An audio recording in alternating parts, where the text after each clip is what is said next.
Le fait que les défis existent dans ta vie prouve à suffisance que tu n'es pas encore vaincu. Parce que si tu étais déjà vaincu, il n'y aurait plus de défis. On ne donne pas de coups à un adversaire qui est déjà KO. Si tu ne représentes pas un danger réel pour les camps de l'ennemi, ta présence ne sera pas une menace. Ce n'est pas parce que la situation est calme que Dieu y est. Et ce n'est pas parce que les choses semblent être agitées que Dieu ne s'y trouve pas. Lorsque la Bible parle de l'époque de Noé, Matthieu 24 avait dit, les gens se mariaient, ils mariaient leurs enfants, ils buvaient, ils mangeaient. Lorsqu'on regarde de manière apparente, tout était calme, mais Dieu n'y était pas. Mais dans Marc 4, la barque était agitée, mais Christ y était.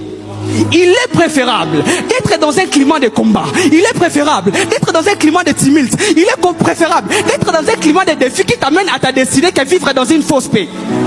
Il y a beaucoup de gens qui sont dans des fausses paix.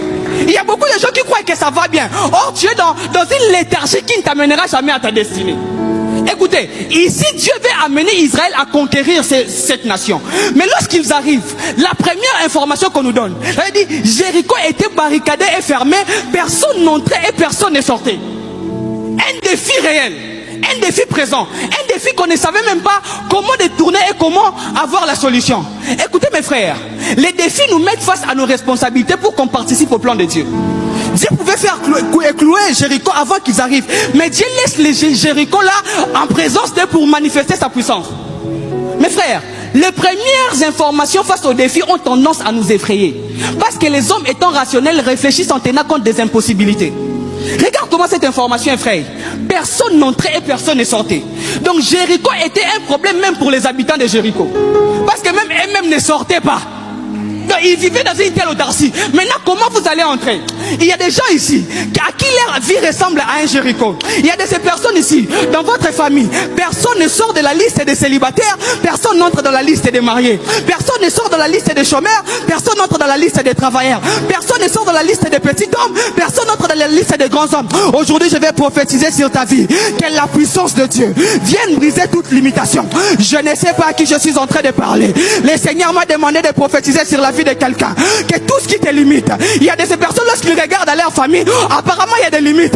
Là-bas personne n'est arrivé, ici personne ne sort. Vous êtes tous comme dans un cycle.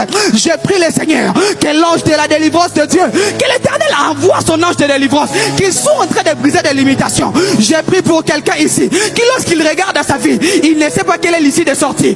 Personne n'entre, personne ne sort. Lorsque vous regardez à votre famille, personne n'entre dans la liste des riches, personne ne sort dans la liste des pauvres. Je lève ma main, je prie et je déclare que l'onction de Dieu soit en train de briser les jougs, que l'onction de Dieu soit en train de briser des systèmes établis, que l'onction de Dieu soit en train de briser des limitations. Je ne sais pas, qu'est-ce qui effraie tout le monde dans la famille? Tout le monde était effrayé face à Jéricho, mais je prie au nom de Jésus-Christ que les Jéricho de la vie de quelqu'un, que les Jéricho des affaires de quelqu'un tombent au nom de Jésus.